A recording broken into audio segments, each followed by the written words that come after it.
पटना की सब्जी मंडी सुबह 6 बजे का समय था। हवा में मिट्टी और पसीने की मिली-जुली गंध थी। ट्रॉली से उतरते बोरे, ठेले पर सजते टमाटर और आलू और हर तरफ से मेहनती आवाज़ें आ रही थी। उन्हीं आवाज़ों में से एक आवाज़ थी शबनम की। उम्र होगी लगभग 26 वर्ष, साधारण सलवार सूट पहने, गले में पुराना लेकिन साफ दुपट्टा, आंखों में आत्मविश्वास और जिम्मेदारियों का भार लिए अपने ठेले पर पत्ता गोभी, भिंडी और टमाटर सजा रही थी। उसके ठेले के किनारे एक छोटी तस्वीर थी, माँ की, जो पिछले 2 सालों से कैंसर से जूझ रही थी। पास ही खड़ा एक लड़का, उसका छोटा भाई सलमान, जो अपनी दीदी की सुबह सब्जियां सजाने में मदद करता और फिर स्कूल चला जाता। दोनों बहन भाई अपना काम कर ही रहे थे कि तभी अचानक एक पुलिस जीप हॉर्न बजाते हुए मंडी में घुसी। सब्जी वाले समझ गए, सब इंस्पेक्टर जयदीप ठाकुर आ गए।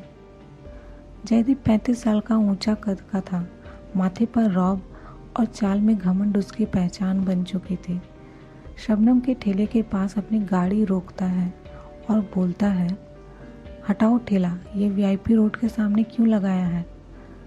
शबनम ने विनम्रता से कहा, साहब यही जगह मिली थी, हर दिन मैं यहीं लगाती हूँ, बस 2 घंटे लगाती हूँ, फिर हट जाती हूँ। जयदीप ने गाड़ी से उतरते हुए गुस्से में कहा, बहस मत करो, ये सरकारी सड़क है, फुटपाथ नहीं, निकालो इसे यहाँ से। और बगैर चेतावनी के लाठी से ठेले के नीचे की ईंटें हटा दी। ठेला हिल जाता है और ऊपर रखी टोकरी नीचे गिर जाती है। टमाटर वहीं ज़मीन पर बिखर जाते हैं, लेकिन किसी में भी जयदीप के अन्याय के खिलाफ बोलने की हिम्मत नहीं थी। लेकिन शबनम चुप नहीं रही। वो झुकी और टमाटर समेटने लगी। फिर सिर उठाकर देखा सीधे जयदीप की आंखों में और बोली, आपको वर्दी मिली है जनता को बचाने के लिए, उन्हें कुचलने के लिए नहीं साहब।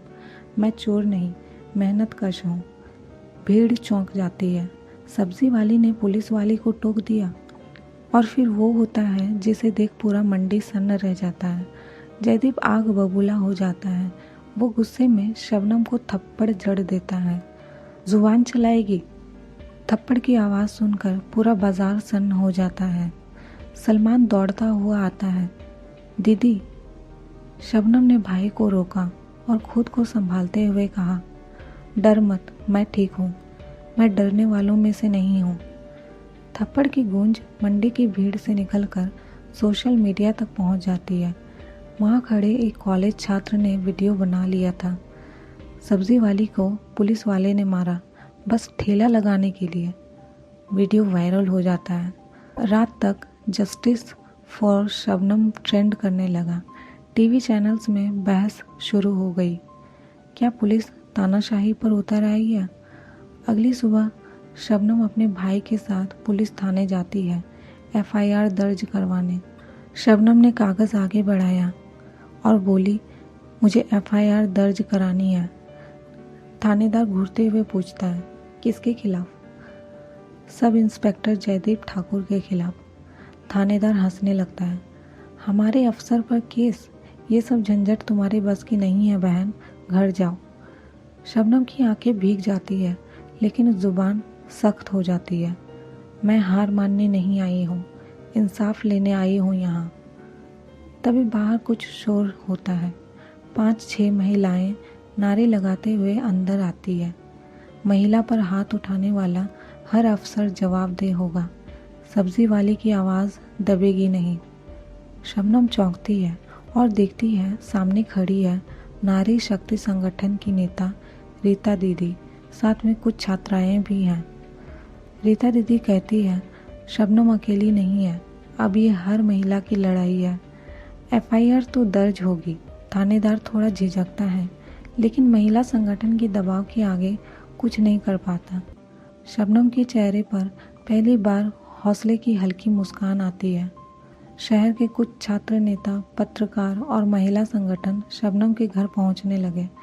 शबनम, जो अब तक बस अपनी माँ के इलाज और भाई की पढ़ाई की चिंता में उलझी थी, अब समाज की बहस बन गई।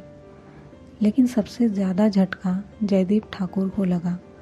उसे सार्वजनिक रूप से महिला पर हाथ उठाने की वजह से सस्पेंड कर दिया गया।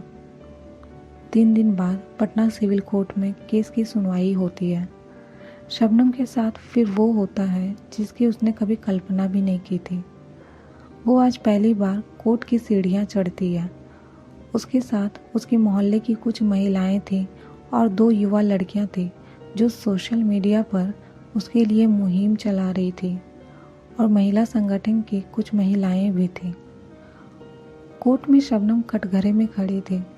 जज ने उसका नाम पूछा। उसने शांत स्वर में जवाब दिया, शबनम परवीन।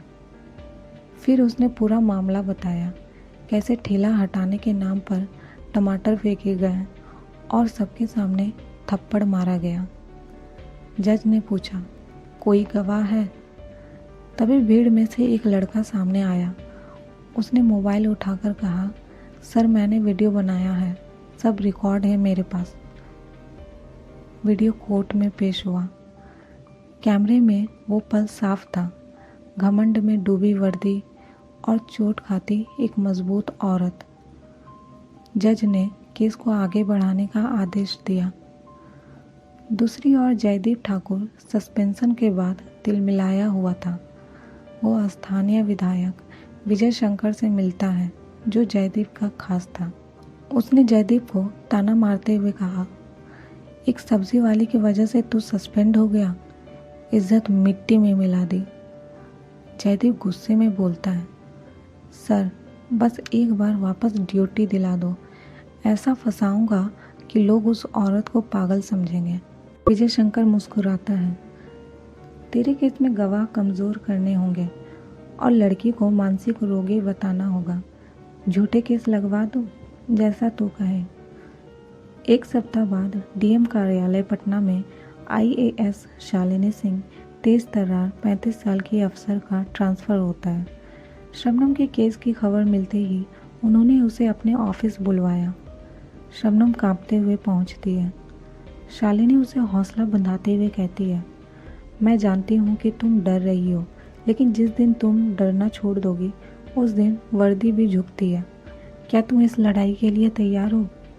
शबनम ने बिना झिझक कहा, अब डर नहीं है मैडम, माँ, भाई और खुद की इज्जत के लिए मैंने लड़ना सीख लिया है। शालिनी मुस्कुराई। उन्होंने उसी समय महिला आयोग को केस सौंपने और शबनम की सुरक्षा के लिए 2 महिला कांस्टेबल तैनात करने का आदेश दिया। जयदीप अब चुप नहीं था।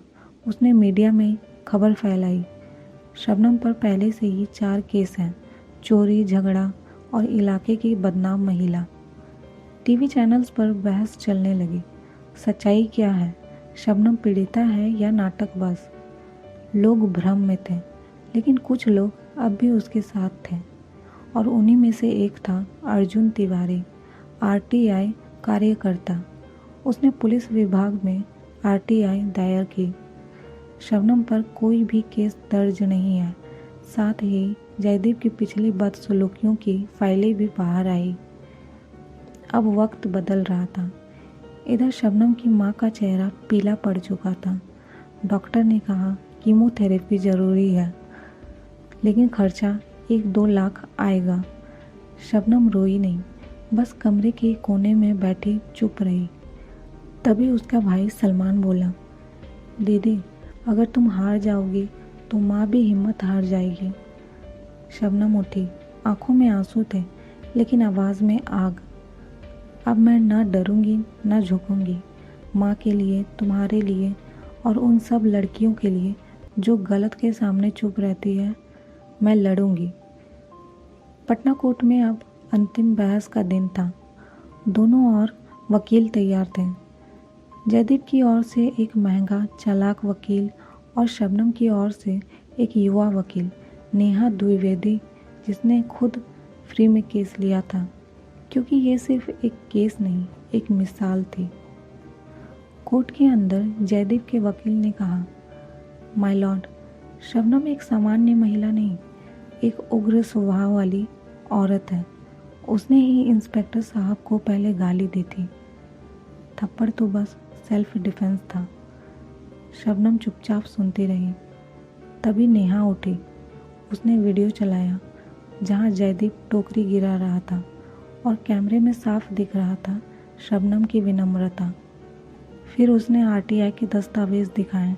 कोई केस नहीं, कोई आपराधिक रिकॉर्ड नहीं, लेकिन जयदीप पर पहले भी 3 महिलाओं से बदसलूकी के मामले सामने आए थे जिन्हें दबा दिया गया। पूरा कोर्ट रूम शांत था। जज बोले, आप कुछ कहना चाहती हैं मिस शबनम? शबनम उठी, पूरे आत्मविश्वास से बोली, मैं पढ़ी लिखी नहीं हूँ, पर इतना जानती हूँ वर्दी दहशत नहीं, सुरक्षा के लिए होती है। अगर आज मैं चुप रही तो कल किसी और बहन को थप्पड़ पड़ेगा। पूरा कोर्ट तालियों से गूंज उठा। जज ने कहा, अदालत मानती है कि आरोपी दोषी है। सब इंस्पेक्टर जयदीप ठाकुर को 6 महीने की सज़ा और सर्विस से बर्खास्त करने का आदेश दिया जाता है। फैसले के 2 दिन बाद शबनम फिर मंडी पहुंची, वहीं अपनी पुरानी जगह पर। वही ठेला, लेकिन अब ठेले के चारों तरफ लोग खड़े थे। उसी मंडी के सब्जी वाले जो कभी डर के मारे कुछ बोल नहीं पाए थे, आज शबनम को फूलों की माला पहनाकर स्वागत कर रहे थे। एक बैनर टंगा था, शबनम दीदी हमारी बहादुरी की मिसाल। टीवी चैनल वाले फिर आए, लेकिन इस बार पीड़िता के नहीं, वीरांगना के इंटरव्यू लेने। शबनम को जिला प्रशासन द्वारा सम्मानित किया गया। मंच पर उसे बुलाया गया। मंच पर IAS शालिनी भी मौजूद थी। शबनम ने माइक थामकर कहा, ये सिर्फ एक थप्पड़ नहीं था, ये आवाज़ थी जो पूरे सिस्टम तक पहुंची। अगर एक सब्जी वाली खड़ी हो सकती है तो हर लड़की खड़ी हो सकती है। जब वर्दी गलत हो तो जनता को सवाल करने का हक है और ज़रूरत भी। सम्मान समारोह के बाद एक NGO ने शबनम के भाई सलमान की पढ़ाई का जिम्मा उठाया। सरकार ने उसकी मां के इलाज के लिए सहायता राशि दी। शबनम आज भी सब्जियां बेचती हैं, लेकिन अब वो सिर्फ सब्जी वाली नहीं है, वो लोगों के लिए उम्मीद बन गई है। थप्पड़ खाकर भी कुछ लोग टूटते नहीं, इतिहास बना देते हैं। उस दिन मंडी में एक औरत ने वर्दी नहीं, पूरे सिस्टम को झुका दिया। वर्दी रौब नहीं, जिम्मेदारी होती है, और जब आम लोग चुप रहते हैं तभी अन्याय पलता है। आपको इस बहादुर सब्जी वाली की कहानी कैसी लगी? कमेंट करके ज़रूर बताएं, और वीडियो पसंद आए तो लाइक और चैनल को सब्सक्राइब करना ना भूलें।